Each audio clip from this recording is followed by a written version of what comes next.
Né de la rencontre des cultes traditionnels Yoruba et des divinités Ewe et Fon, le vaudou est un élément essentiel dans la culture des peuples qui sont issus des Tado au Togo et des Adja, peuples qui vivent essentiellement dans le golfe du Bénin. Présenté comme un rite culturel, présenté comme un héritage ou alors une philosophie et même parfois comme un art de la médecine, le vaudou continue dans le reste de l'Afrique à être considéré comme quelque chose de maléfique et de mystique. Le professeur et prêtre David Kofi Aza est le grand maître de l'ordre africain pour une refondation culturelle et spirituelle en Afrique. Kofi Aza, bonsoir. Bonsoir. Merci d'avoir accepté notre invitation. C'est un devoir pour nous. Ah, merci infiniment. Alors, moi, je veux commencer par quelque chose qui m'a un peu embêté, pas vraiment embêté, mais quand je suis arrivé au Bénin et que j'ai décidé d'aborder la thématique du vaudou, il y a quelqu'un qui m'a dit « Ah, on ne parle pas du vaudou si on n'est pas initié ». Pas forcément. Pas forcément. Non, pas Donc forcément. je peux parler du vaudou bien sûr, sans bien avoir sûr. aucune crainte. Bien sûr. Alors, il y a, comme je le disais en introduisant l'émission, beaucoup de définitions du vaudou selon la partie de l'Afrique où on se trouve. En Afrique centrale, par exemple, on considère le vaudou comme étant quelque chose de mystique, de maléfique, qu'on utilise pour faire du mal. C'est quoi exactement le vaudou? Le vaudou, exactement, d'abord, nous allons repartir à l'essence même du mot. C'est un mot qui est issu de la culture adjatado, qui, pour nos aînés, considérait en réalité le vaudou comme des saints qui sont détachés. C'est-à-dire que la pureté de Dieu est telle que l'homme ne peut pas s'approcher directement de lui et lui adresser ses vœux, ses intentions. Et il considère que tout vit et tout vibre, c'est-à-dire que tout ce que Dieu a touché, tout ce que Dieu a utilisé pour la constitution de notre macrocosme ne peuvent pas ne pas véhiculer une partie de son énergie. À partir de ce moment-là, la Terre véhicule une partie de l'énergie de Dieu. C'est ça que nous appelons l'énergie tellurique. Et en ce moment-là, cela a trait directement sur le plan microcosmique, a trait à notre chair. Et là, ça gouverne la santé.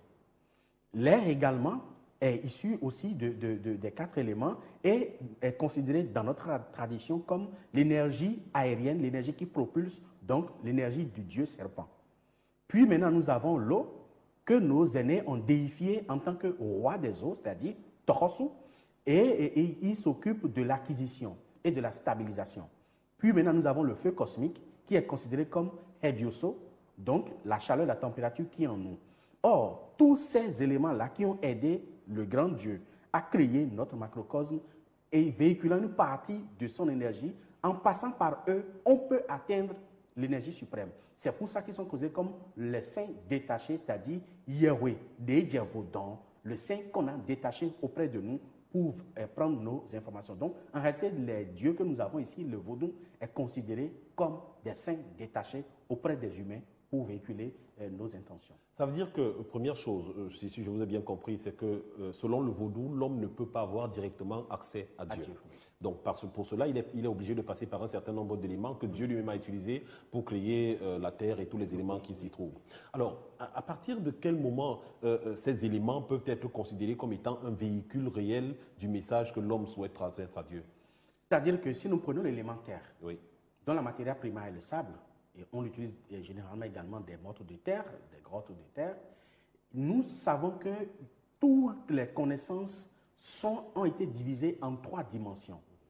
C'est-à-dire, il y a la dimension des éléments du règne minéral, qui englobe tout ce qui a trait au sous-sol. Il y a les éléments du règne végétal, puis les éléments du règne animal. Le vaudou, dans son essence, dans sa constitution, c'est que nous utilisons la matière prima, c'est-à-dire la matière première, qui est la terre, plus maintenant les éléments qui lui sont rattachés au niveau des éléments du règne minéral.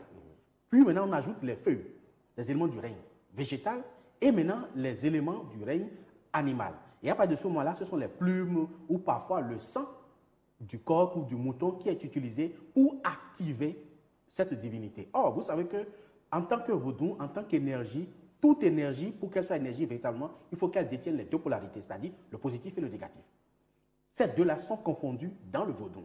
Maintenant, l'homme qui commande ce vaudou peut l'utiliser positivement comme négativement, mais le vaudou n'est pas responsable parce que le vaudou ne détient pas la volition, c'est-à-dire que le libre arbitre. Donc, c'est l'homme qui fait sa conscience, c'est l'homme qui l'oriente positivement ou l'oriente négativement. Donc, au cœur du système ou de la religion vaudou, il y a l'homme et la volonté de l'homme. Alors, moi, je vous prends un exemple simple. Si vous dites que c'est une... Parce que vous le décriviez comme exactement une culture, comme une sorte de religion.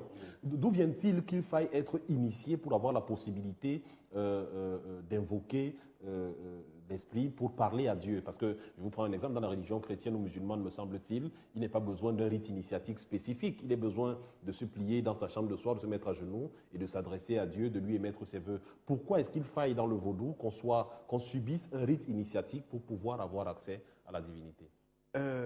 Même dans les autres religions, les prêtres de ces religions-là subissent des initiations, subissent des rites avant de devenir prêtre ou avant de devenir imam ou avant de devenir tout ce qu'on veut. C'est la même chose au niveau du vaudou. C'est-à-dire que le prophète peut s'adresser au vaudou, mais celui qui doit manipuler l'énergie du vaudou doit avoir un certain nombre de maîtrises. On doit lui faire des révélations. En fait, les initiations, puisque le vaudou a une dimension initiatique, une dimension spirituelle et une dimension culturelle. C'est dans cette dimension culturelle que nous retrouvons les chants, les danses. Dans cette dimension initiatique, nous retrouvons tout ce qui est autour comme mystère. Au cœur de toute religion, il y a toujours des mystères et des mythes qu'on entretient. Donc, pour vous permettre d'avoir accès à ces révélations-là, l'initiation, c'est juste, ça vous donne le droit à la révélation, où on vous révèle en réalité un certain nombre de choses qu'on va révéler aux profanes. Et la dimension spirituelle, c'est la philosophie qu'il y a tout autour.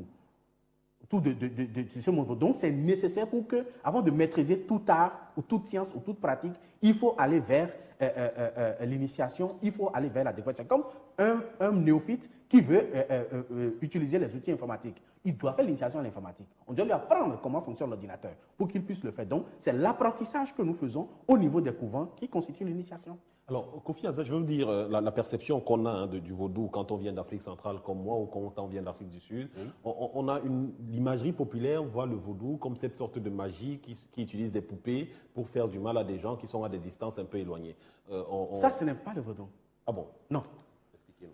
C'est-à-dire que le vaudou même, c'est une énergie apprivoisée. Oui. Ce n'est pas une statuette, ce n'est pas des poupées qu'on fait. Ça, c'est des pratiques magiques que certains dignitaires ou certains détenteurs du culte vaudou ou certains garants du culte vaudou ont reçu ça et là pour, en quelque sorte, faire asseoir une certaine hégémonie autour de la chose. Donc, ça n'a rien à voir, ces pratiques n'ont rien à voir avec le vaudou. Celui qui est dans une religion, qui fait des recherches extra au niveau de cette religion-là, ces recherches-là ne peuvent pas constituer l'essence de sa religion primordiale.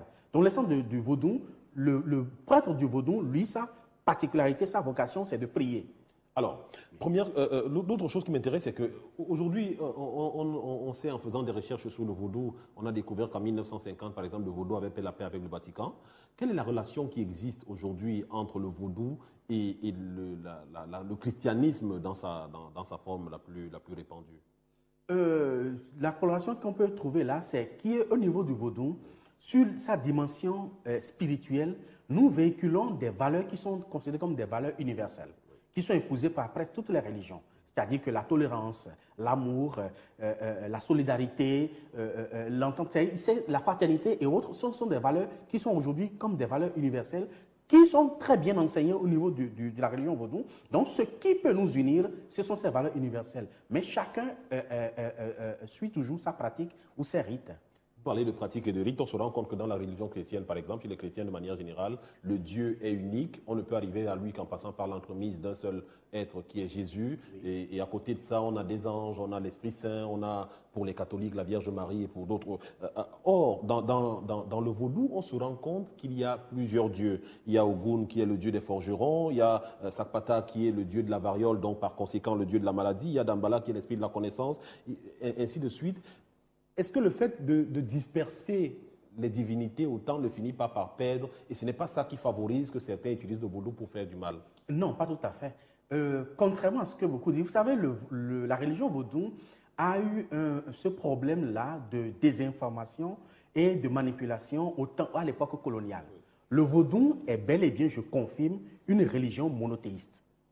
Le vaudou considère un seul Dieu, mais avec des ramifications qu'il respecte. Ce sont ces ramifications-là que nous appelons aujourd'hui les autres dieux, qui sont le Sakpata, le Gou, dont vous venez de parler, le Dan, le Khebioso et autres. Ce sont des ramifications de l'être suprême. Et nous savons tous, et dans la conception du vaudou, il y a un être que nous appelons Ndemaru. Ndemaru veut dire Maru, c'est-à-dire l'être dont rien ne surpasse. Donc, lui, il est en haut là-bas, qui est considéré comme le Père Céleste, c'est-à-dire le Sergolissa. Et ce Sergolissa-là, personne, aucun être humain ne peut l'atteindre. Et dans la conception de nos aînés, c'est que sa pureté et sa sainteté est si forte que nous, esprits désincarnés que nous sommes, nous ne pouvons pas l'approcher directement. Donc nous sommes obligés de passer par ces ramifications-là, ces saints-là, qui sont détachés auprès de nous. Au niveau des autres, le justicier, qui est au niveau de la tradition, qui est appelé Redioso, mais chez les autres, ils appellent l'archange Saint-Michel. Donc, au fait, quand vous étudiez profondément la religion du monde vaudou, vous allez voir qu'il y a des similitudes en matière de propriété, en matière de manifestation, au niveau des dieux que nous avons, et également au niveau des saints, des anges et des archanges que les autres ont de l'autre côté. Donc, nous faisons la même chose, mais de diverses manières. C'est parce que chez nous, comme on a plusieurs divinités, parce que nous représentons les saints, on considère que tous ceux-là sont des dieux. Non, il y a un Dieu unique, et le prêtre du vaudou, en allant au niveau du temple du vaudou, invoque d'abord ce Dieu unique qu'il considère comme l'être dont rien ne surpasse le Mao. Si vous parlez de ce Dieu en utilisant des termes comme pureté et sainteté, d'où vient-il que le prêtre puisse l'invoquer pour faire du mal? Le prêtre n'invoque pas la sainteté pour faire le mal, n'invoque pas le lissa pour faire le mal. Le plan qui se pose, je vais vous expliquer. Vous savez que toute énergie a des particularités qui peuvent constituer des antagonismes, en quelque sorte, avec celui qui la manipule.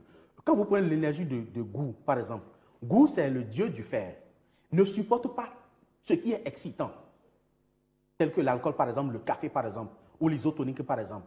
Mais le mal intentionné qui va vers ce goût et lui donne de l'isotonique ou du café ou de l'alcool au nom et en lieu et place de quelqu'un d'autre, ce goût dépourvu de la volition, donc de la conscience, de la dualité, donc ne sachant pas ce qui est bien et ce qui est mal, qui fait ou qui ne fait pas, lui, il obéit à ce qu'on lui dit, va détruire la vie de l'autre dont on appelait le nom à côté. Donc c'est là. Ce qui veut dire, Kofi Aza, que contrairement chez les chrétiens où Dieu est tout-puissant, dans le vaudou, c'est les hommes qui font faire aux dieux ce qu'ils veulent. Les hommes ne font pas faire au Dieu suprême ce qu'ils veulent. Mais les saints détachés qui sont à notre niveau, dépourvus de volition, les hommes peuvent les manipuler et les manipulent. Voilà. Alors, aujourd'hui, si on vous demandait de situer le vaudou dans le contexte évolutif actuel, on se rend compte qu'on est bien d'accord, anthropologiquement, ça a été prouvé que le vaudou est parti d'Afrique, principalement du golfe du Bénin. Oui. Et que c'est grâce à la traite négrière qu'il a pu se retrouver en Amérique du Sud, ou en Haïti, et ainsi de suite. Est-ce qu'aujourd'hui, on est sûr que la pratique du vaudou, telle qu'elle a été pensée, ou alors telle qu'elle était faite par les ancêtres ici au Bénin, est restée la même aujourd'hui que le vaudou s'est étendu partout dans le monde? J'ai eu la chance de visiter beaucoup de pays en Amérique, surtout le Brésil, la Bahia. La pratique du vaudou est restée. Mais il faut observer que dans toute religion, il y a toujours des dérives compte tenu du leader qui est là, son sens de percevoir, d'entrevoir, de voir les choses, son humeur également. Le vaudou a subi, sinon certaines pratiques ont subi quelques modifications, en tout cas d'un dignitaire à un autre, mais l'essence même est toujours restée, le fondement même est toujours resté. Et la mission première du vaudou, c'est d'assurer la paix, la quiétude, la tranquillité, l'évolution, le bien matériel, l'abondance pour ceux qui l'évoquent. Donc, ce principe est resté. Mais il y a des humeurs, il y a des devanciers qui l'utilisent et qui le manipulent à leur guise. Et malheureusement, il y a certaines pratiques qui restent. Et au lieu de les bannir, ça reste et ça se perpétue de génération en génération. Et c'est ça ce qu'il faut dénoncer pour procéder à une épuration et conserver ce qui est essentiel. Alors, on se rend compte aussi, Kofi Aza, que dans la pratique du vaudou, il y a beaucoup de sang. Il y a beaucoup de sacrifices, oui. Il y a beaucoup de sang qui est utilisé dans le rituel vaudou de manière générale. Qu'on veuille faire du bien ou qu'on veuille faire du mal, oui. Forcément, on se retrouve toujours en train de verser du sang. Ça peut être du sang de chèvre, qui est un élément important dans la culture vaudou. Est-ce que cette abondance de sang-là comment je vais dire ça, n'est pas un peu antinomique à tout ce que vous venez de nous dire, la paix, la sécurité, l'abondance et ainsi de suite? Pourquoi cette exacerbation de sacrifice dans le rituel vaudou? C'est bon, mais je vais vous dire ceci. Vaudou, c'est une énergie apprivoisée. Et en tant que réceptacle d'énergie, a besoin d'être vitalisé. Il se fait que l'énergie vitale dont a besoin le vaudou se retrouve en abondance au niveau du sang. Mais bien sûr que dans d'autres éléments, dans d'autres fruits, dans d'autres substances, il y a l'énergie vitale. Mais c'est en abondance, c'est beaucoup plus facile d'utiliser le sang qui contient l'énergie vitale en abondance rapidement pour vitaliser le sang parce que ce réceptacle a besoin d'être vitalisé au jour le jour. Et également, il y a l'huile que nous utilisons aussi, que s'appelle l'huile d'arachide, s'appelle l'huile rouge, également pour vitaliser le vaudou. Donc, au fait, on est à la recherche de l'énergie vitale. Mais aujourd'hui, le problème qui se pose, c'est qu'il faut voir l'évolution qui se fait aussi bien dans l'homme que dans son environnement et voir les pratiques du vaudou et maintenant harmoniser. Et ça a commencé déjà. Je vous pose la question parce que vous le voulez savoir. Nous, principalement en Afrique centrale, par exemple, on se rend compte que quand vous dites à quelqu'un de faire un sacrifice, de verser le sang, ça s'apparente toujours à un sacrifice humain. C'est-à-dire qu'on se dit, par exemple, la chèvre qu'on va égorger est juste un symbole et que finalement, c'est quelqu'un qu'on est en train de sacrifier. On a toujours cette impression-là. C'est pourquoi je vous pose la question. Non, l'impression, c'est autre chose, mais la réalité, c'est autre chose. Vous savez que même dans la... Bon, je ne suis pas initié du vaudou, je ne peux pas vous dire si c'est de la réalité ou pas. Mais la réalité, c'est autre chose. La réalité n'est pas qu'on utilise... au fait, tout est symbolique. C'est le symbole que nous utilisons, c'est tout. Mais ce qui est sûr, aucun animal ne peut remplacer une vie humaine. Et on ne peut pas sacrifier une vie humaine en disant qu'on est en train de sacrifier un animal, ou on ne peut pas sacrifier un animal pour dire qu'on est en train de sacrifier une vie humaine. Donc, l'animal demeure animal, la vie humaine demeure la vie humaine. Mais en sacrifiant l'animal, ça n'a rien à voir avec le sacrifice humain. Au final, qu'est-ce qu'on doit retenir, Kofi Aza, quand on parle du vaudou? Parce que vous le présentez comme quelque chose de bien, vous le présentez comme quelque chose de presque inoffensif. Le vaudou est inoffensif. Dans sa nature, le vaudou est inoffensif. Parce que vous mettez le vaudou là, 10 ans, il ne vous fera rien, il ne vous dira rien. Mais c'est quand l'homme va s'approcher, il va dire ce qu'on ne doit pas dire, que le vaudou va commencer par embêter. C'est quand l'homme va s'approcher, il va dire ce qu'il faut dire de bien, qu'en retour, il a ou celui à qui il a prié du bien peut avoir le bien. Mais le vaudou lui-même ne réagit pas.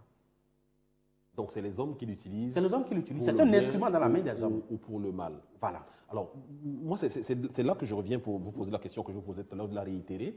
Est-ce que finalement, ce n'est pas les hommes qui manipulent les dieux dans le culte vaudou, ce qui enlèverait sa toute puissance à Dieu? Parce que si vous nous dites qu'il y a un Dieu suprême qui contrôle quand même les cinq détachés, ça veut dire que ce Dieu suprême devrait pouvoir intervenir quand quelqu'un veut utiliser un des saints détachés à des fins maléfiques. Vous savez, ce que Dieu respecte le plus chez les humains, c'est leur volonté. Dieu peut arrêter les guerres, les misères et tout ce qui se passe sur la planète. Mais pourquoi il ne l'a pas fait?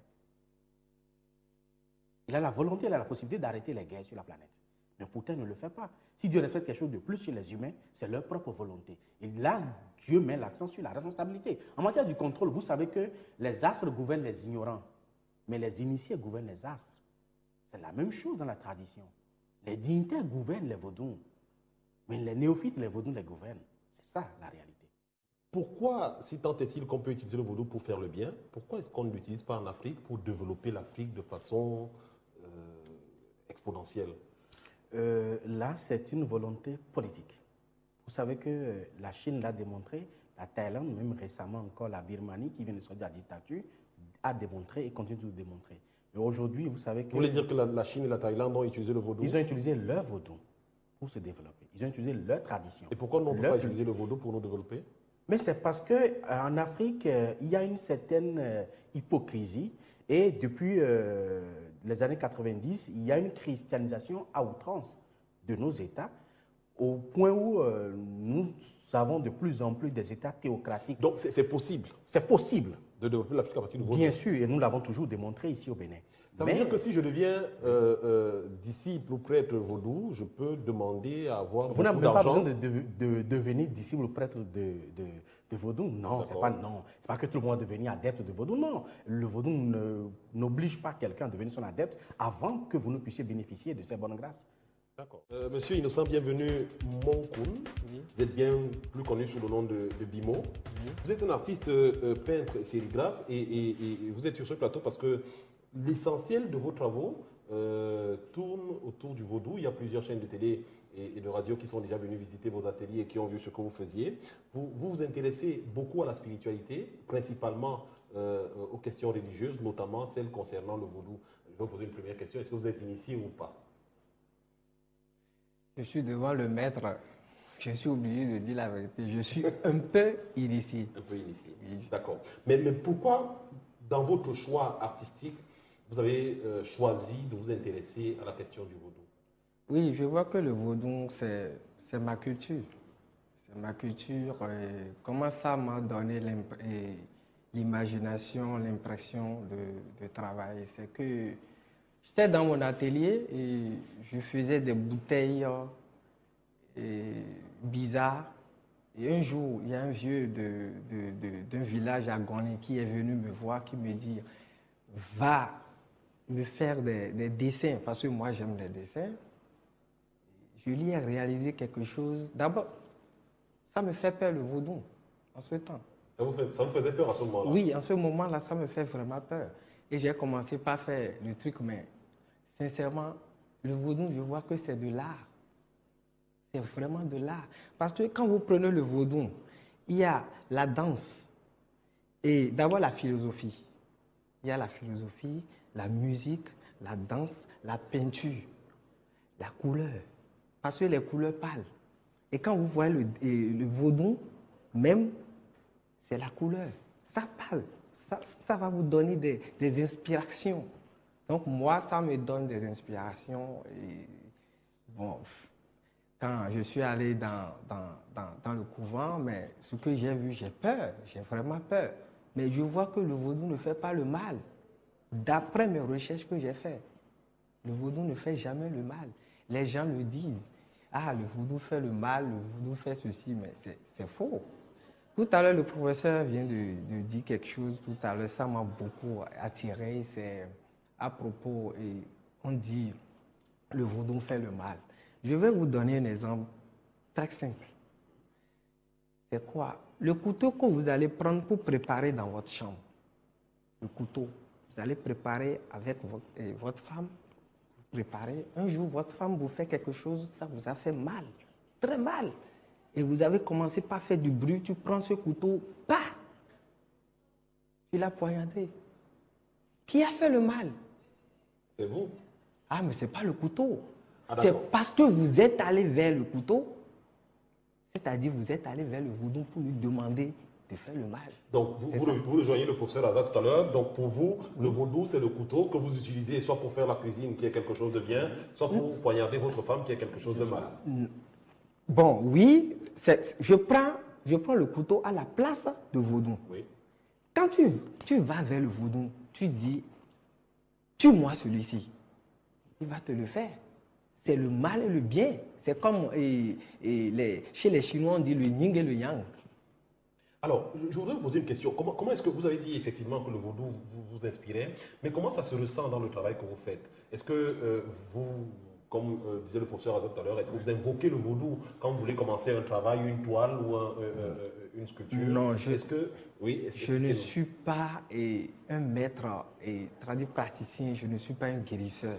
Voilà les professeurs qui sont... Moi, je fais des recherches et je devais même aller vers le professeur pour demander des choses. Mais ce n'est pas que je fais l'art, je fais les toiles, les tableaux. C'est tout juste pour valoriser les trucs de chez moi parce que je vois que le vaudou est en moi. Si vous prenez chaque village ou bien n'importe quel Béninois et Béninoise, chez lui, il y a le vaudou. Mais on laisse, on dit, ah, ça fait mal, on laisse, on va à l'église. Je ne suis pas contre l'église, je ne suis pas contre catholique. Moi, je travaille sur la religion.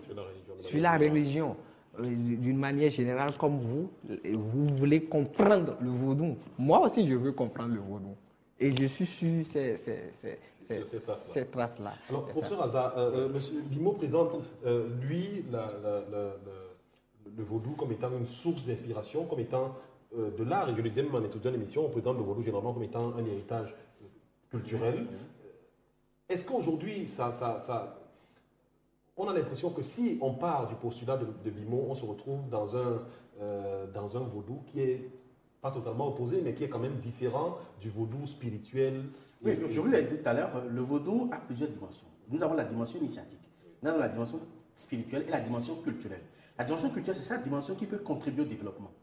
C'est-à-dire que quand vous prenez le vaudou, comme l'a fait et l'a démontré les hindous et continue toujours de le démontrer, c'est-à-dire que même toutes les églises aujourd'hui prennent les rites, les musiques, les mélodies du vaudou pour jouer dans leurs églises. Les divers rites que nous faisons au niveau des couvents, c'est ça ils ont pris aujourd'hui pour le faire. Sinon, le peuple ne va pas adhérer. Parce que le peuple a ça dans le sang. Et quand le peuple entend ça, ça les émerveille. Quand vous dites le peuple, vous parlez de quel peuple? Vous parlez de tous les peuples? Je parle de tous les peuples du Bandège. Parce qu'aujourd'hui, dans tout le golfe du Guinée, chaque famille se repose sur un vaudou. Les membres de la famille aujourd'hui peuvent négliger cela. Et peuvent choisir. Parce qu'on est né dans une tradition au niveau du golfe du Guinée. Mais on peut choisir sa religion. Or, pour nous, quitter sa religion fondamentale pour aller vers une autre religion, c'est vraiment de dire à Dieu, tu t'es trompé en me faisant naître dans cette religion. Dieu sait pourquoi. Si c'est ici, vous devez être musulman, il doit vous faire naître en Arabie Saoudite ou en Jordanie ou en Yémen. Mais si vous avez fait naître dans une tradition, ça veut dire que vous avez une mission au sein de cette tradition-là. Ignorer cette tradition-là, ça veut dire que c'est dire à Dieu, tu as commis une erreur. Dieu ne peut pas se tromper. Ça là, c'est clair. Mais l'homme peut se tromper en opérant un choix. Le seul acte que nous-mêmes, nous n'avons jamais la possibilité de signer, c'est la naissance et la mort. Ça veut dire qu'à notre naissance, nous sommes nés dans une certitude parce que nous sommes nés dans une religion. Mais nous pouvons mal choisir une autre religion peut-être en allant nous marier. Vous pouvez faire le divorce après. Et là, vous êtes trompé. Et c'est ça la question de la religion aujourd'hui. Maintenant, au niveau de la religion du monde vaudou, pourquoi vous les artistes africains, surtout ceux du Bénin, moi parfois ça me donne les larmes aux yeux, parce que nous pensons que nous allons singer les Blancs et faire comme eux, pour devenir comme eux. Jamais. L'habit du prêtre, moi je ne peux pas porter. Mais mon habit, le prêtre aussi ne peut pas porter. Chacun de nous a un habit qui lui est propre. L'habit qui nous est propre, là, c'est notre tradition. Les artistes aujourd'hui, je dis, aucun Bénin ne peut jouer mieux le zouk-love qu'un Antillais. C'est pas possible. Ça, c'est clair. Mais l'Antillais ne peut pas jouer mon Zéli mieux que moi. C'est pas possible. Puisque nous l'avons dans le sang. Donc, chacun de nous a quelque chose sur le plan culturel, des valeurs, des potentialités que nos peuples devraient développer. Mais nous laissons ça de côté et nous allons dans une autre dimension qui n'est pas la nôtre. Et là, on échoue. C'est-à-dire que Bimo est en droit de ligne à ce que vous faites. C'est-à-dire qu'il essaye d'adapter l'art. Puisque dans le vaudou, vous pouvez faire l'art plastique, oui, vous pouvez faire la sculpture, vous pouvez faire la musique, oui, même le théâtre. Je vous dis, il y a un peu de tout. Si nous prenons le Fa, par exemple, nous avons aujourd'hui le Fa qui est une partie de notre tradition. Aujourd'hui, nous avons plus de 20 000 légendes que nous pouvons exploiter. Ça veut dire plus de 20 000 films qu'on peut produire ou documentaires qu'on peut produire pour valoriser des philosophies qui sont des valeurs universelles. Mais on ne le fait pas. Et on pense qu'on peut faire ce qui appartient aux autres. Vous ne verrez jamais un Américain abandonner sa culture pour la culture béninoise, non. Ça, c'est clair. Alors, je me serais attendu, Bimo, quand vous parliez tout à l'heure de l'influence que le vaudou avait sur votre travail, parce que le professeur Azan nous a dit que le vaudou peut procurer beaucoup d'abondance, que vous tentiez de vous servir du vaudou pour devenir un grand maître de la peinture, et que vos toiles se vendent et s'arrachent à travers le monde. Apparemment, ça ne nous intéresse pas. Ou alors parce que vous pensez que le vaudou n'est pas capable de vous rendre riche et célèbre. Non. Je ne suis pas en train de vendre le vaudou.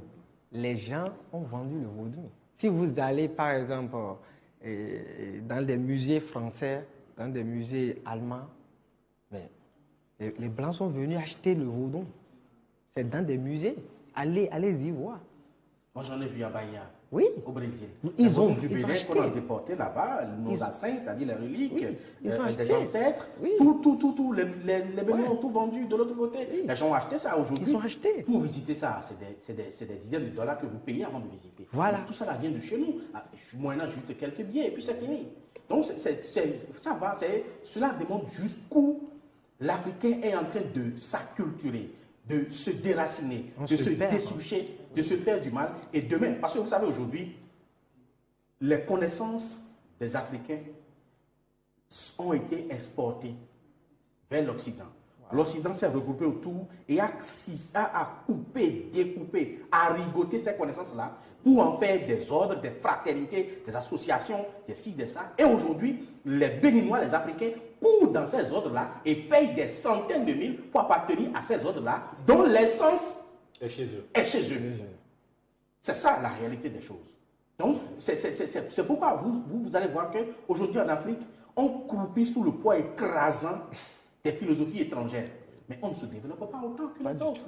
Parce que nous ne pouvons pas utiliser la chaussure d'un autre pour bien marcher. Il faut que nous puissions retrouver notre pointure. Notre pointure à nous, c'est notre tradition. C'est notre valeur culturelle. Parce qu'au rendez-vous du Conseil des Nations, nous allons afficher quoi comme identité culturelle? On va nous reconnaître par quoi? Moi, je ne me vois pas en train d'être représenté par le hip-hop. Non, ce n'est pas ma tradition. C'est américain. Donc, il faudrait que chaque Africain se demande quelle est moi mon identité culturelle, quelle est moi mon identité réelle et dans quoi je peux me retrouver. Je ne peux pas porter la vie des autres pour me retrouver, ni pour me développer. Alors, Bimo, l'objectif quand vous vous intéressez au vaudou en faisant votre travail, l'objectif que vous poursuivez, c'est lequel? C'est juste accumuler la connaissance et comprendre ce que c'est que le vaudou? C'est juste qu'il influence votre travail et continue à être une source d'inspiration? Ou alors c'est que vous voulez accumuler un certain nombre de choses que vous allez léguer aux générations futures? Quel est l'objectif que vous poursuivez? Non.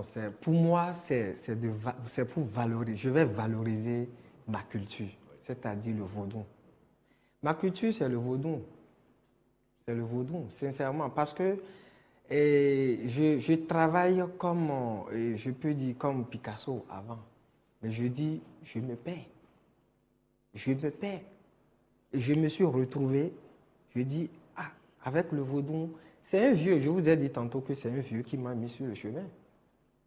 Parce que quand vous prenez les artistes plasticiens, souvent, vous allez à Abomey, à Ouida, dans nos villages, et les couvents que vous allez voir, même avant de rentrer dans les couvents, vous allez voir des dessins qui attirent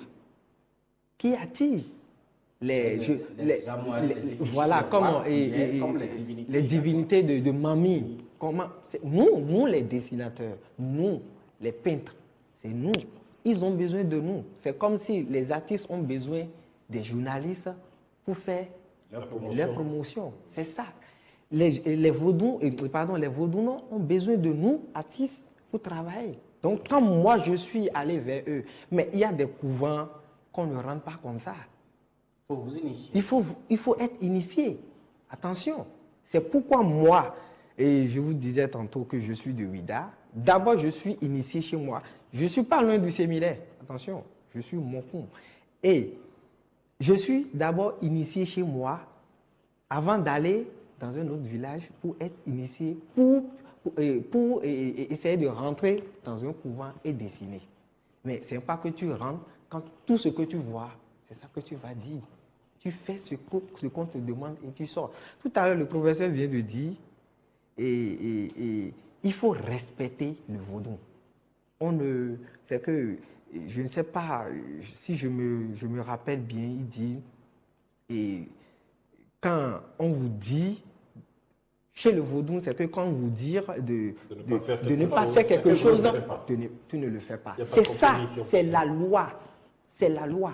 Et si on prend ce thème, c'est-à-dire on prend le mot là, c'est que tout va bien. Le Bénin peut aller. Si on respecte la loi, c'est fini, c'est parti. Mais c'est qu'on vous dit, vous pouvez violer la loi, et vous revenez, vous confessez, et puis c'est fini. C'est fini. Ça encourage. Merci infiniment, messieurs. On arrive au terme de cette émission. C'était très intéressant. Malheureusement, le temps est parti à l'émission. On arrive à son terme. Je voulais juste poser une dernière question. Je ne sais pas si on pose ça à la télé. Comment je fais si je veux devenir initié? Eh bien, vous rapprochez d'un dignitaire qui vous dit les conditions. Elles ne sont pas difficiles, les conditions. Non, pas du tout. Tout le problème, c'est de savoir observer le silence. Parce qu'au sein de toute nation, au sein de la planète, depuis toujours, il y a toujours des secrets qui sont gardés. Et on vous permet, à vous initiés, d'avoir droit à cette révélation. C'est-à-dire que les fondements même de notre macrocosme, on vous permet de le savoir. Et ça, c'est des enseignements, c'est des informations qui étaient restées cachées. Donc, vous obtenez le droit à la révélation, mais ce n'est pas tout ce qui est révélé que vous allez refaire sortir. Et voilà. D'accord. Merci infiniment, messieurs. Merci beaucoup, Bimo, d'être venu sur notre plateau et d'avoir apporté votre contribution à cet échange. On passera avant de partir du Bénin voir votre atelier et voir ça me fera beaucoup plaisir. Merci infiniment. Professeur Alda, je vous remercie infiniment d'avoir pris de votre temps et surtout d'être venu nous révéler tout ce que vous avez révélé sur ce plateau concernant le vaudou, quand on sait que le secret dort dans cette culture. Et effectivement, d'avoir éclairé la lanterne de nos téléspectateurs qui, pour la plupart, considèrent le vaudou comme étant maléfique et magique, de dire qu'en fait, il s'agit de la rivalisation des traditions africaines.